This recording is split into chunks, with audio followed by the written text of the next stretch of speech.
unanswered questions about Scream.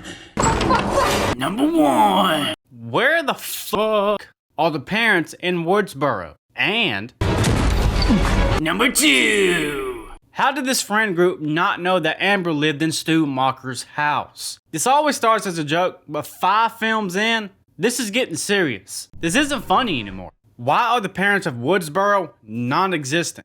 In Scream 5, we are barely over a minute into the film when we learn Tara's mom is out of town. They ain't home. When I first watched this movie, I was hoping this trend would stop, but it doesn't.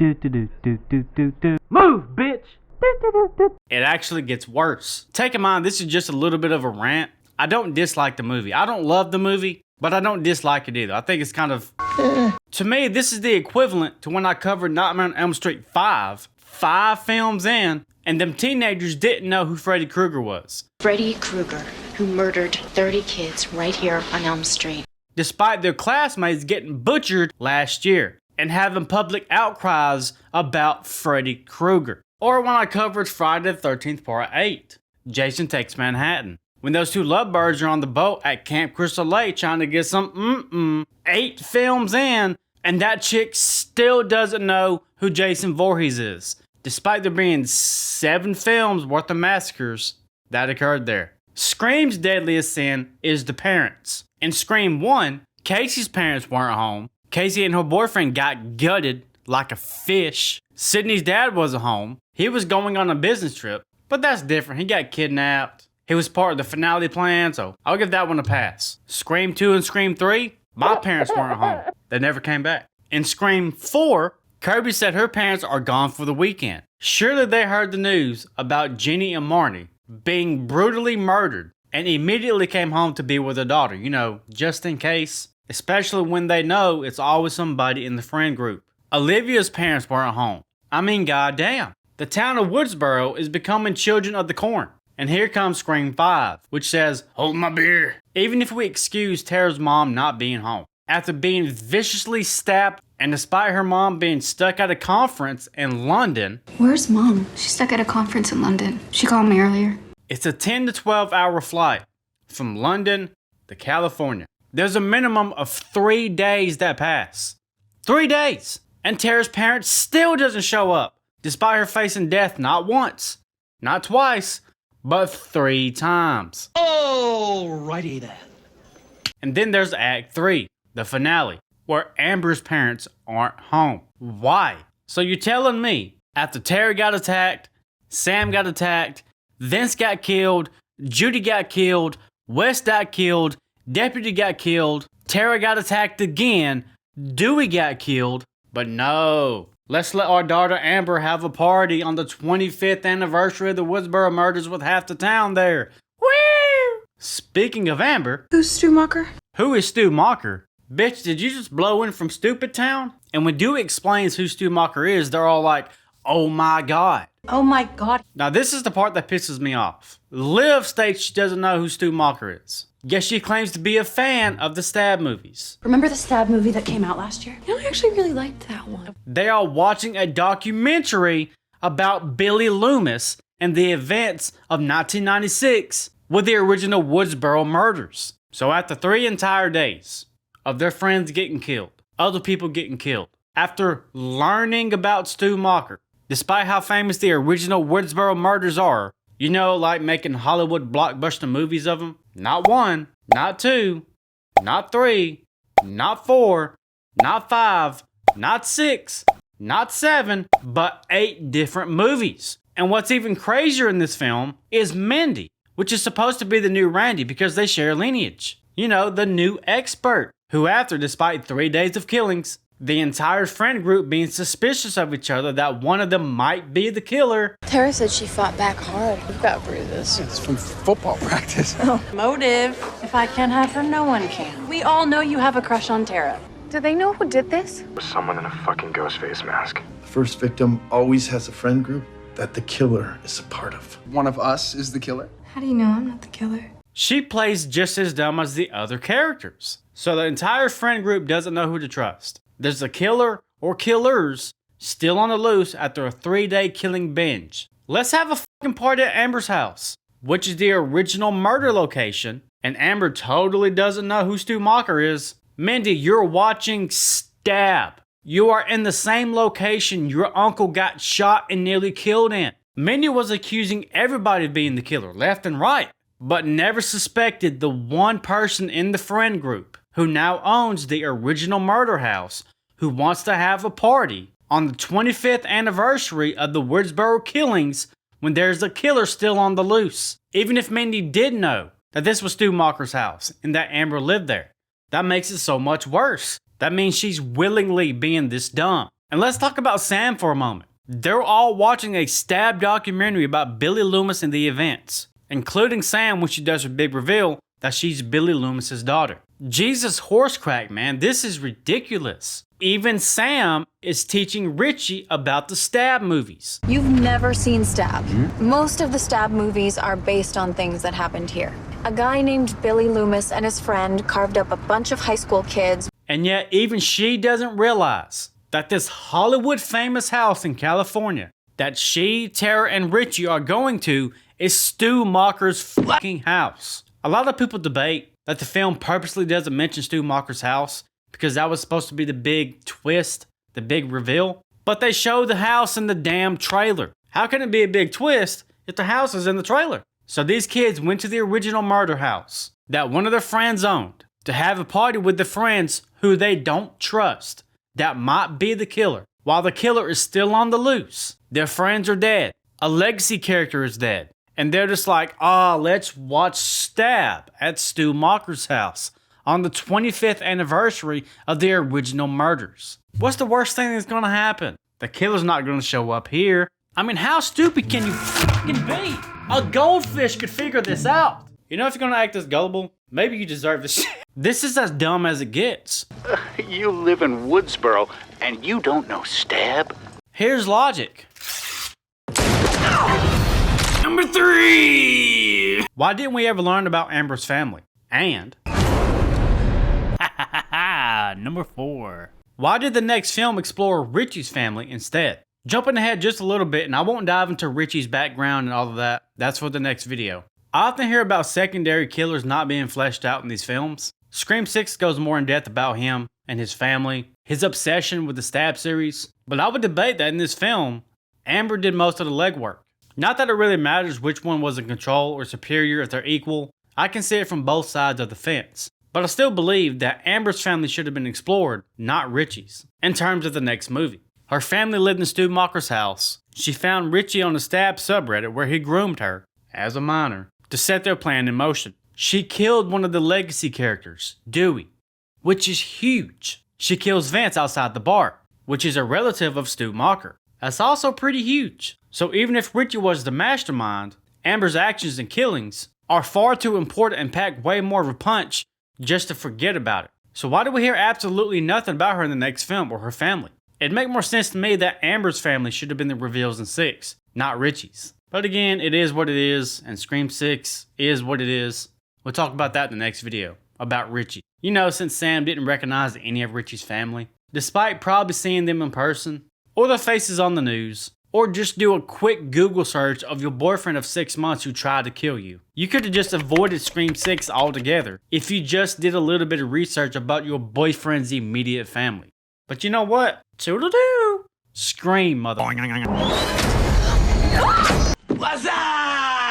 How was Judy Hicks a character in Stab? Something that caught me way off guard is something that Wes says here. I'll play that clip. Jesus, my mom is a character in one of them. Oh, and before I move on, I want to add just one more tiny thing to Mindy's expertise. No one cares about the shitty, inferior sequels, Wes. You're safe. Can you feel that? Huh? Can you feel it, Captain Compost? Well, she was wrong again.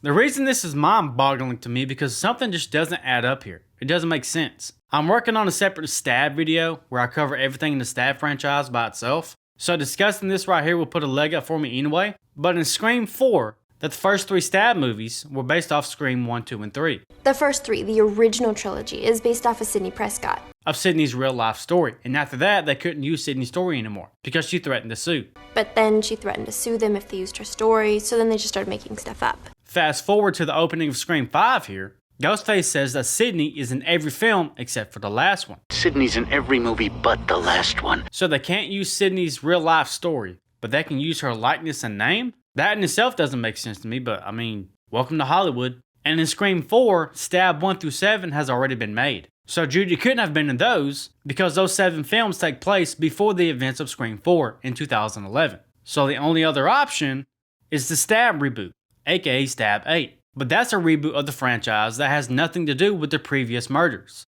and no connection to the other films. No connection to the other movies, no legacy characters at all. So that means no Sidney, no Gail, no Dewey, and they can't write about Sidney's real life story, so they can't write about or make a film about Scream 4 and what happened in 2011. So how did they shoehorn in her character if they can't write about Scream 4 and it has nothing to do with the legacy characters? How can you have Deputy Judy without Dewey? Even if you take Dewey out of the equation, how can you have Judy without the events of Scream 4? If Stab 8 is the only possible film she can be in, but also has nothing to do with previous films. What? Number 6. Rapid fire round. Can you take us to a different hospital this time? This was the smartest thing Tara could have asked for, is a different hospital. Bravo. I just want to mention at the end of this film, everybody's on stretchers. You see Mindy, you see Chad, you see Tara. Meanwhile, here's Sidney and Gail. Take in mind, just a few minutes before this, Gail was shot in the stomach, and Sidney was stabbed in the gut, and they're just there chilling on their phones. Sam gets stabbed in the gut, and has the blade twisted inside her. Richie is literally rearranging her guts. Not like that. But yeah, she's fully capable of just walking around with simple gauze wrapped around the outside of her wound. Yet Tara is the one on the stretcher? Huh? This movie is pretty heavy on the meta, but I think the most meta moment is Scott Foley's Dawson Creek cameo that Tara is watching in the hospital. Would it be very strange to see Roman Bridger's doppelganger on TV? That would freak Sidney the f out. I'm not sure if this means anything, but these headphones on Amber's mannequin look exactly like Stu's from the original. Are these Stu's? I mean, by all means, she bought Stu's house. Tara, what's the point of locking doors if the windows are open? Isn't it a bit strange that we haven't seen one single funeral in this entire franchise? Think about it.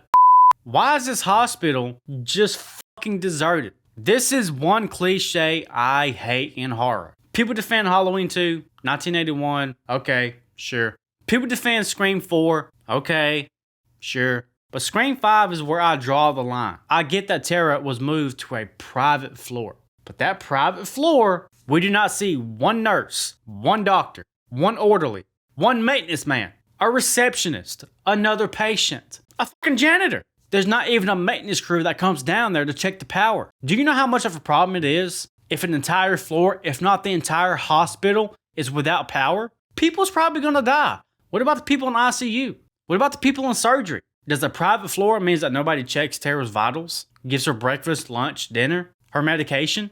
Nobody takes her beeping disconnected monitor? The whole point of putting her on a private floor is to beef up security, not to minimize it. There's just one cop.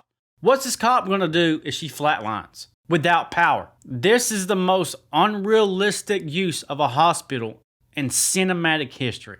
I stand by that. Damn, they really just let these underage kids drink at the bar, huh? In the open. Wow. And cut some f***ing throats! Number 7. What happened to Mindy and Liv during the final act? Another small one here. But after Liv got shot with the Glock, Mindy gets stabbed. Look behind.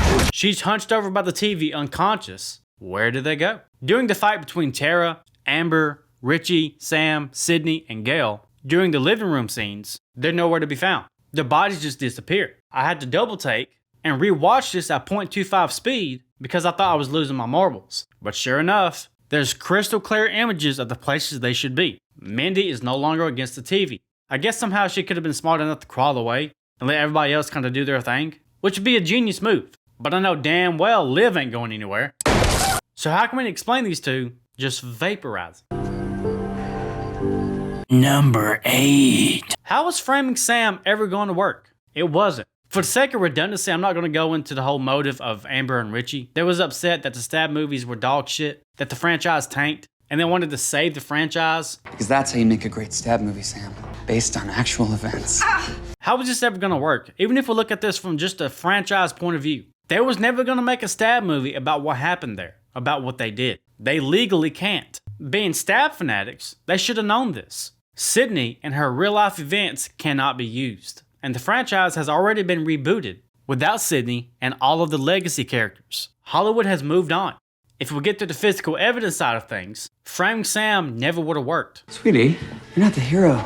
You're the villain. When she came back to Woodsboro, attacked her sister, went all the way to Modesto, and came back to check on her, there's many examples on why this was never going to work. For instance, Sam was at the hospital surrounded by people, security, and cameras when Vince was killed at the bar. She was with Tara that entire day. She couldn't have been placed at the bar when Vince died. So that rules that out. Judy and Wes. This one could have some ammunition behind it. I mean, Sam just fled the scene of the friend group and was alone driving by herself. She was unaccounted for. And then she shows up at the crime scene. So that was a possibility. Let's talk about Dewey. Sam was with Richie and Tara when Dewey was killed. They would have to give witness statements to police, interviews, etc. So Sam couldn't have killed Dewey because there was 3 people who would have had to talk to police saying that Sam was not the killer here. Somebody else was. Can't pin Dewey on Sam. Also can't pin the deputy. Let's talk about the failed attempt on Chad. This also couldn't have been pinned on Sam because not only was Tara and Richie with her, Sydney had placed a tracking device on her car which would have recorded the exact time and location. I put a tracker on her car. You sync that up with Liv and Chad's own phone via their location sharing app, Sam couldn't have possibly been there either. This tracker and this app would have saved her from this. They could not have put Chad's death on Sam, so that rules Chad out. And what, she attacked herself in the hospital break room? There's no way this was all going to be pinned on Sam. Unless she had an accomplice. Like who, Tara? Look at Tara. What the fuck Tara gonna do? I can't find her! Why did Gail go back on her promise to not write about this and let these killers die in anonymity? And Maybe it's because you're a selfish bitch. why didn't Gail ever write that book to honor Dewey? This is a shout out to Adam, a dear friend from the Discord, and I decided to make this bit the fuck Gail section. Gail's character to me has been stale for a long time. Personally, I believe she would have went in 4, it would have amped up the stakes, and it would have played into the factor of nobody's safe, even the legacy characters. It would have been a better payoff. Dewey in Scream 5 should have had his redemption arc. There's so much they could have done with Dewey. Dewey lost everything. His wife, his job, his motivation. It would have made more sense to have Gail meet her demise in Scream 4. And that is the reason that we see Dewey in shambles in this film, because he hasn't moved on yet. But instead, it just kinda happened. Meanwhile, there's that bitch Gail who gives this touching monologue at the end of 5 saying she would absolutely not write about this. That these killers do not deserve the recognition and they should die nameless. At least I know what I'm gonna write about.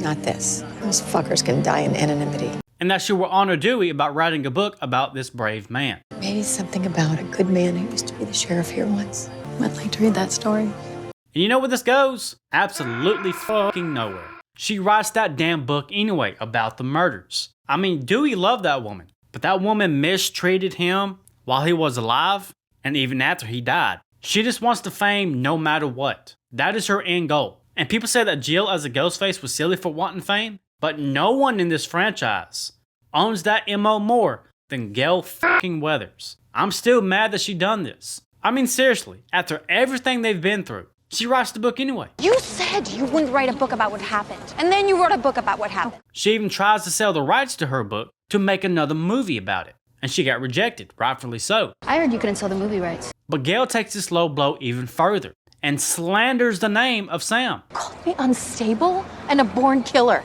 If you was Sam, imagine going through all of that together. Boyfriend betrays you, rearranges your guts, had to save your sister, survives 2 ghost faces with Gail, just for Gail to break her promise and write a book and publicly defame you and make you the bad guy anyway, and slander your name every chance that she gets, and even wants to take it a step further to get a film made about it. This woman even followed them to New York City in case anything popped off, so that she can be front and center to interview them. I mean, what a low-life individual.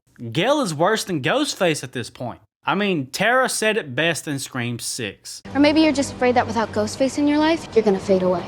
Dewey deserved better. Sam didn't deserve that. None of this was Sam's fault. And neither did any other character that she's mistreated for the last 30 years. I don't know how she survived the franchise this long. After Scream 4, she's just kind of there and looms in the background until the finale. But I'm done ranting. Gail Weathers. That's going to wrap this video up, guys. Thank you so much for taking part of your day to kick it with me. You know I appreciate it. I will see you next week in Scream 6. With that being said, if you have any theories about Scream 6, drop them in the Discord. The Discord is absolutely free, just a hangout spot. You can come tell me about your day, how good it was, how bad it was. We're talking about music, movies, video games, life, food, everything under the sun. It's a good time. I also have a YouTube membership where you get early access to all of my videos. Sometimes I do giveaways. You get custom emojis, loyalty badges. The list goes on and on. It's very beneficial for you and me. Plus, you'll be supporting me in this channel. Don't feel obligated, but it helps me out. So until next week in Scream 6, I love you all. Adios.